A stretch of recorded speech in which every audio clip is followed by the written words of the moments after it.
Senate health care bill unveiled today is a repudiation of nearly every promise the president made to the American public about his approach to the health care system. No cuts to Medicaid, very explicit on that, lower premiums and deductibles, and insurance coverage for everyone.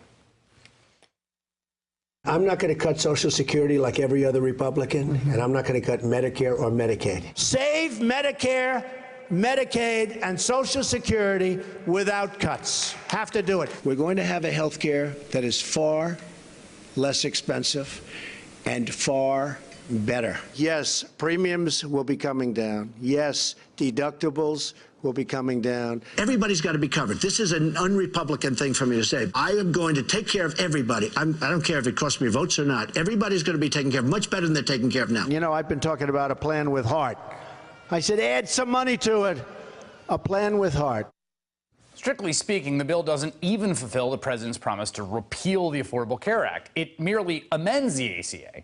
In an off-camera briefing today, the deputy White House press secretary was asked specifically about the president's Medicaid promise.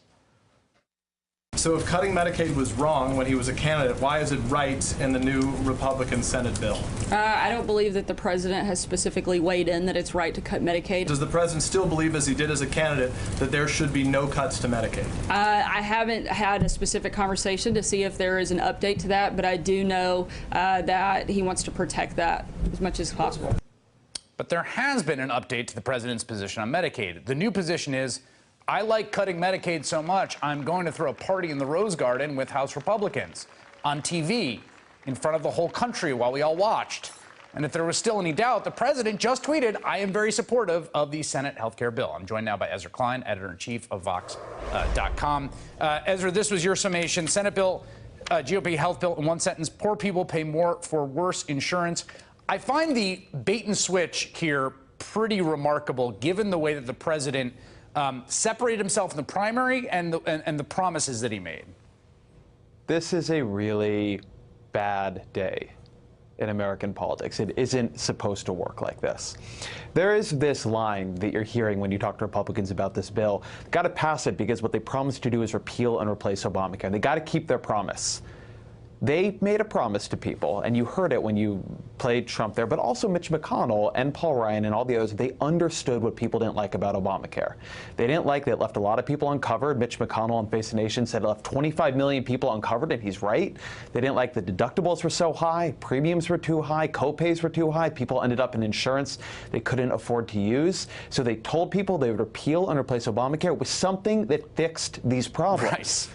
And this makes every single one of those problems worse, every single one. Higher deductibles, higher premiums on an apples-to-apples comparison for insurance, higher copays, fewer people covered. You are supposed to be able to trust that people basically want to go in the direction they told you. Maybe they exaggerate. Maybe they're saying it's going to do more than they say. Well, but the basic direction. But that's not what this is at all. They said they would go one way, and they're going the exact opposite way. You know, part of this too comes back to this sort of the distributional impact of the Medicaid cuts. And I was in West Virginia in McDowell County, where 48% of people are on the Medicaid expansion there. And Paul Ryan said this thing. I want to play this for you because to me this is such a tell about what the agenda is here when you're talking about what they said they would do and what they're actually doing. Take a listen to this. So Medicaid, sending it back to the states, capping its growth rate. We've been dreaming of this since I've been around, since you and I were drinking at a keg. You know, I was thinking about something else. He was thinking about reforming Medicaid. I was. I've been thinking about this stuff for a long time. I mean, to me, that shows you in some ways what this is. But a lot was getting elided in that particular discussion. There are states that have refused to expand Medicaid by choice because they don't want poor people to have that health insurance. If they expanded Medicaid, those folks would get better health insurance. Now, if you move all the people who could get Medicaid onto these private plans, and particularly onto the much cheaper plans this bill is envisioning, what they get is health insurance that is much worse. They have to pay quite a bit more for. On page 5 of the bill, there is this piece that people are not going to report that much on because it's complicated, but it's really important. What it does is the Affordable Care Act ties subsidies to health insurance plans that cover 70% of your costs. This bill moves that down to 58%. A plan that covers 58% of your costs, you're looking at about a $7,000 deductible. So that, if you wanted to just encapsulate the plan in one move, it is that you move from health insurance that actually covers things to health insurance with about a $7,000 or more deductible. And subsidies, that is all you can get it for. It's a really, really profound change. And that what's key there is that the insurance companies have basically sat on the sidelines. They've been essentially ostensibly publicly neutral on this. And part of what's insidious, I think, about this, which you're pointing to, is this sort of shoves a lot of money towards the insurance companies to sort of keep them neutral, as I understand the structure. Oh, and it's worse than that. So if you look at the Affordable Care Act, the way they keep insurance markets stable is the individual mandate. They try to pull healthy people into the insurance markets. In this iteration of the bill, there is nothing that even replaces the individual mandate, right? They zero out the individual mandate. The House bill had something called continuous coverage.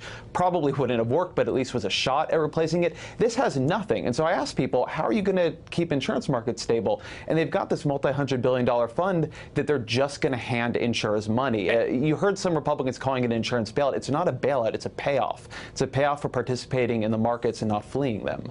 All right, Ezra Klein, thank you for breaking that down. I really appreciate it. Thank you. Hey there, I'm Chris Hayes from MSNBC. Thanks for watching MSNBC on YouTube. If you want to keep up to date with the videos we're putting out, you can click subscribe just below me or click over on this list to see lots of other great videos.